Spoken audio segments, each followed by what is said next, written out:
વિડીયોમાં આપનું સ્વાગત છે। બુલેટ ટ્રેન પ્રોજેક્ટની કામગીરી પૂર્ણ થતા અલકાપુરી ગરનાળું વાહન વ્યવહાર માટે ફરી ખુલ્લું મુકાયું। અંડરપાસ શરૂ થતા વાહન ચાલકોનો સમય બચશે।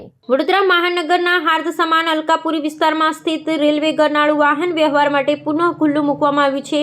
National high speed rail corporation limited દ્વારા હાથ ધરાયેલ બુલેટ ટ્રેન પ્રોજેક્ટની કામગીરીના ભાગરૂપે આ માર્ગ લાંબા સમયથી બંધ રાખવામાં આવ્યો હતો। જો કે હવે આ સ્થળે સંબંધિત કામગીરી સંપન્ન થતા તંત્ર દ્વારા આ ગરનાળું નાગરિકોની સુવિધા અર્થે શરૂ કરી દેવાતા શહેરના પશ્ચિમ વિસ્તારને જોડતો આ મુખ્ય માર્ગ ફરી કાર્યરત થયો છે।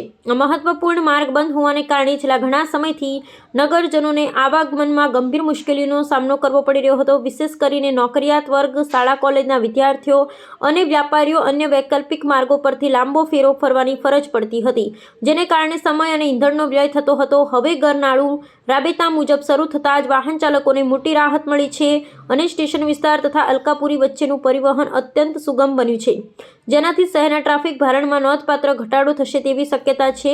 ગરનાળું ખુલતાની સાથે જ સ્થાનિક રહીશો અને વાહન ચાલકોમાં આનંદની લાગણી પ્રસરી છે।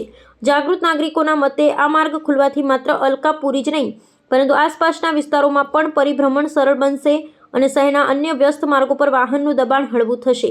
બુલેટ ટ્રેન પ્રોજેક્ટની જટિલ કામગીરી પૂર્ણ થવાની સાથે હવે માળખાગત સુવિધાઓ અને વિકાસના ફળ પ્રત્યક્ષ રીતે નાગરિકોને મળવાનું શરૂ થયા હોવાના સંધિયારો લોકો વ્યક્ત કરી રહ્યા છે।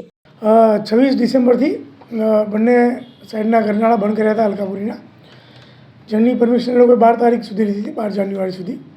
પરંતુ એમનું કામ વહેલું પતી જવાથી એમણે ગઈકાલ રાત્રે ગરનાળા ખોલી નાખ્યા છે અને આ ગરનાળા ખુલી જવાથી જે જેતલપુર પાસે થોડો ઘણો ટ્રાફિક થતો હતો, જેની અંદર અમારે પોલીસ ફોર્સ વધારવાની જરૂર પડી હતી, એ જરૂર નહીં પડે અને નાગરિકોને પણ સવલત થઈ જશે, એમના માટે રાહતના સમાચાર છે।